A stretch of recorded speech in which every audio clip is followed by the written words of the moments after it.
from the year before.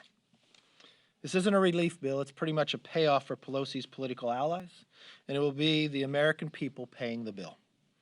And as Pelosi and Biden try to convince the nation otherwise, the same three real priorities remain. We need to reopen every school in America. Science knows it's safe, and parents want it to happen. We need to get 10 million Americans back to work, and the vaccine efforts created by Operation Warp Speed, which will administer 100 million vaccines, needs to keep moving forward. Vaccinate the country and restore our way of life. A focus like that would allow the administration to do the right thing, while at the same time doing the other things that it's responsible for, such as securing our border. Many of you know, last week I sent President Biden a letter asking for a meeting to talk about the crisis along the border. I still have not had a response, but even President Biden's own Secretary of State, Blinken, said yesterday, strong borders are fundamental to our nation's security. And it's not just in America that knows it's a crisis outside of the White House, even the President of Mexico. He said that people coming to the border see Biden as the migrant president, the encouragement of making it happen. I couldn't agree more. That is why we must address this crisis at the border. It is spiraling out of control and is entirely caused by the actions of this administration. In February alone, there were more than 100,000 migrants encounters, a 7-year high and 173% increase from the same time last year. Let's put that in perspective. In 1 month, 100,000. Those are the ones we encountered, not the ones that got through that people did not see. What does that equate to? Joe Biden's hometown is Scranton, Pennsylvania. 100,000 is a higher population than Scranton in 1 month. Health and Human Services reported they are taking in 321 children a day, up from the weekly average of 203 just a few weeks ago. As I said, last week I sent the letter requesting a meeting to talk about the crisis. Haven't heard back. The American people also haven't gotten an update since it's been 50 days since the president has held a press conference. So on Monday, I'm going to the border. I'm taking 12 members with me from the committees of jurisdiction, looking for ourselves, working on trying to find a solution. But we know the solution is quite easy because most of this is all caused by Biden's action just in a short time frame. And don't take my word for it. The other thing we've been doing prior to going to the border is talking to people down along the border. A rancher named Russell who lives in New Mexico doesn't allow his children to play outside unsupervised anymore because Biden left nearly a mile-long gap of the border wall on its property. Just about every one of the houses in his community has been broken into.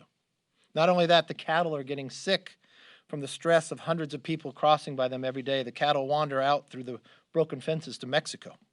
Mexican cattle ranchers wander in sometime, bringing the diseases and destroying his livelihood. We spoke to the mayor of Uvalde, Mayor Don McLaughlin, who said the facilities down there are so packed, Border Patrol is left to just release migrants into the middle of the town. There's a car chase now just about every single day. Just this Sunday, they had a head-on crash during one of the pursuits. The migrants are sometimes armed. In the last 2 weeks, they've had to shut down the schools because armed migrants are out. In January, multiple officers were shot at.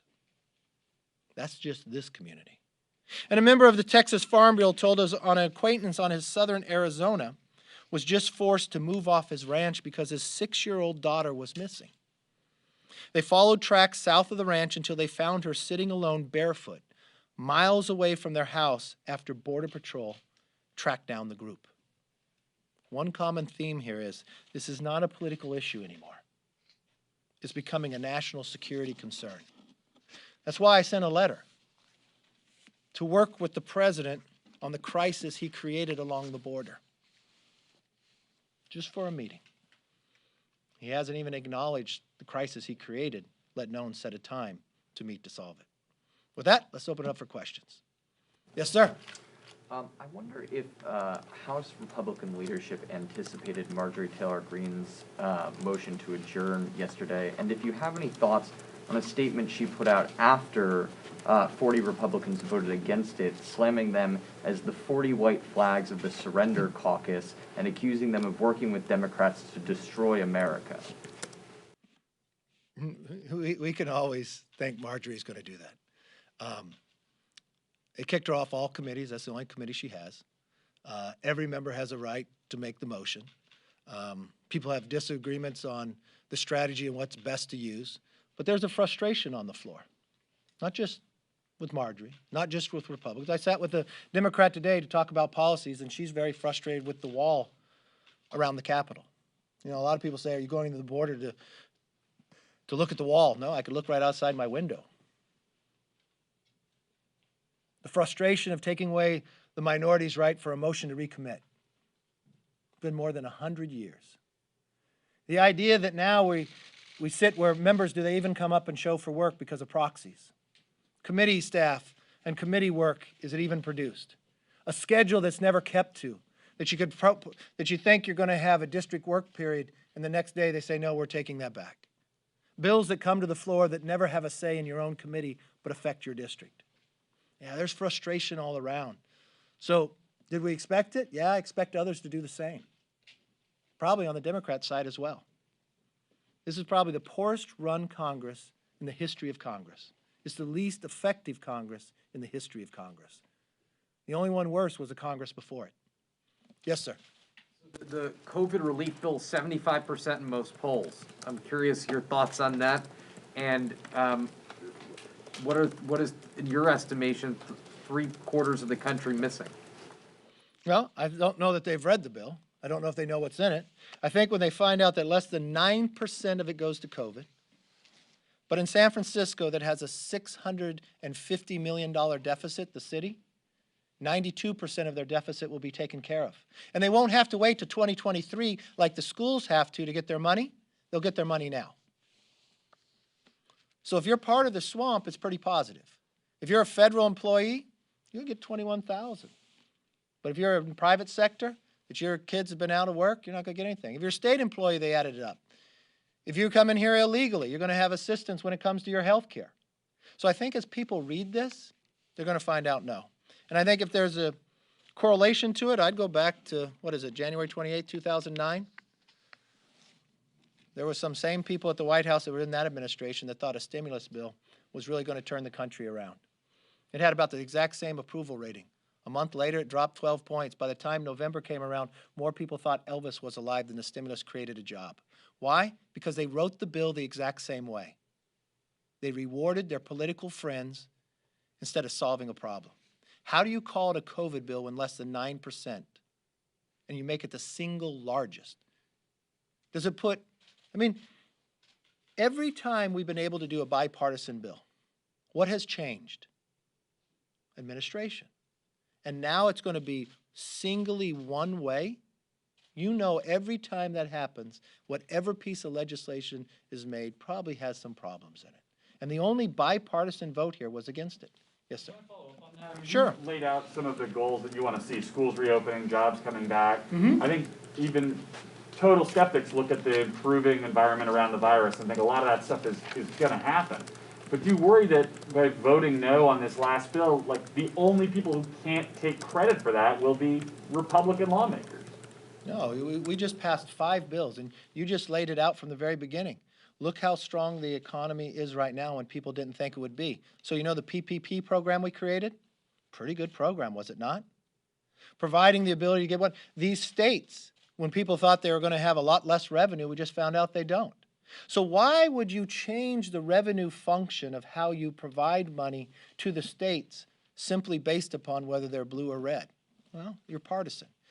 Okay. You're asking a question, should we vote on things because we think they're politically positive, or should we vote on things that are good policy? I think good policy makes good politics. I think it's the exact same thing I saw in 2009 I'll see now. Yes? Now, Marjorie Taylor Greene was mentioned as far as slowing down some of the legislation on the floor, but I know that Chip Roy also threatened to have the suspension bills had to be a roll call votes for each of those bills. And you mentioned other members are also thinking about doing the same thing. Is there some type of negotiation going on with Mr. Hoyer to perhaps deal with the MTRs, deal with perhaps having these Look, I had a negotiation with Mr. Hoyer prior to us being sworn in, telling him, if you remove a motion to recommit, you're denying constituents across the country from having a voice, something no Congress has ever done. We've never even thought of that when we were in the majority. You're taking away an ability for somebody to have one amendment on a bill, that there'd be problems in the future. These are procedural items that every member has a right to do. I think you kind of miscalculated what Chip Roy was actually doing. He wanted a roll call vote on one of the bills. I think people thought it was overall. If you followed that night, there was a UC to move one of those bills, the vets bills, through with no objection. So, yeah. Yes. A question on Iran. Many of your members have been trying to pass legislation to restrict the ability of President Biden to re-enter the Iran deal the way it is. Where do you see any of those bills going now that Democrats control the House? Well, I hope they would put policy or people before politics and actually look at it. Do they really want Iran back in exactly as they had it? I don't think the world is safe. I think what's happened in the last administration, the Middle East became more safe. Now with this new administration, a short amount of time, our borders are unsafe. Iran is doing naval maneuvers with Moscow, sending missiles into Iraq. Our gasoline price goes up by the day. No one thought it'd be this much pain in such a short amount of time, but that's what happens when you have bad decisions. I'm hopeful that the Democrats would look and join with us and make America stronger and the world safer. Thank you all. Have a good weekend.